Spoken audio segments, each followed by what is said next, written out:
ekiseera kino wano gaffe Evelyn Lagu atuusiddwa Maka ge wano we tuli e Nalubugo.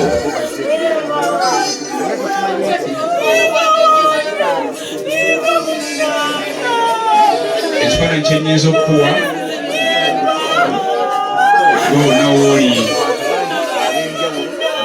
Miranga Nakwaziirana olwa mukwano gwaffe Evelyn Lagu. Sebo DJ sabiddwako bannamawulire nti kasawundi ako kajjeemu manyi copyright nayo kitegeeza bingi.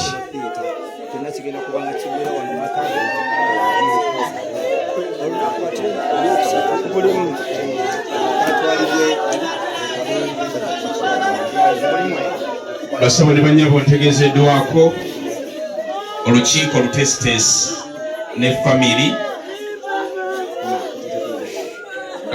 wabaddewo okukkiriziganya okw'enjawulo nti omubiri gw'omugenzi tegugenda kubikkulwa olw'ensonga ezitagenda kwogerwa, naye olukiiko lukkiriziganyiza ne family kigenda okuba nga kikolebwa. N'olwekyo twagala kusaba bakadde baffe abagenda okukulembera ekitambiro kya misa, tugenda kubanga tutandika mu dakika ntono nnyo okuva kati tusobole okusabira mukwano gwaffe Evelyn Lagu eyatuvudde ku maaso olunaku olwaleero.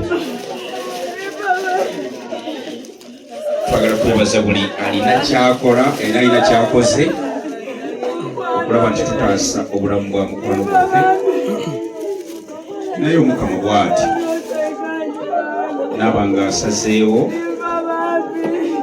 ebbanga lyeyamugerera okubeera ku nsi neribanga lyaweddeko olunaku olwaleero.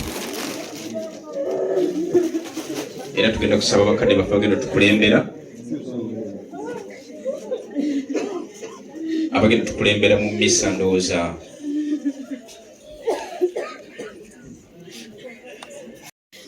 enteekateeka zonna bwe zigenda okubeera. Era okuva wano ate tuba tumutwala ku bijja by'abajjajjaabe e Kalungu okusobola okulaba nti aziikibwa ku lunaku olwokusatu.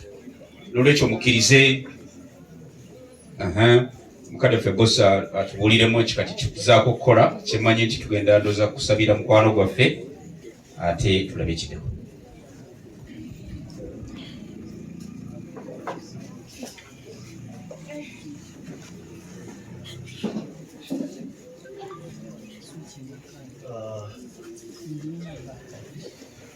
Kitalo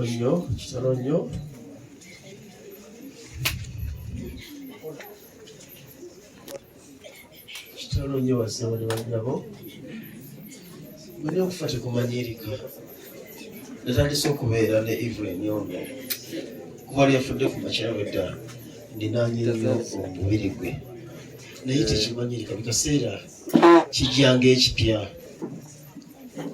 ate bw'aba mutuukiza wano tinekibeera wansi. Naye tusaba Mukama ayongere okutugumya. Kyensaba buli ali wano tufiiriddwa nnyo bannange, tufiiriddwa nnyo Evelyn, tubalina ebirooto bingi mu kyalo.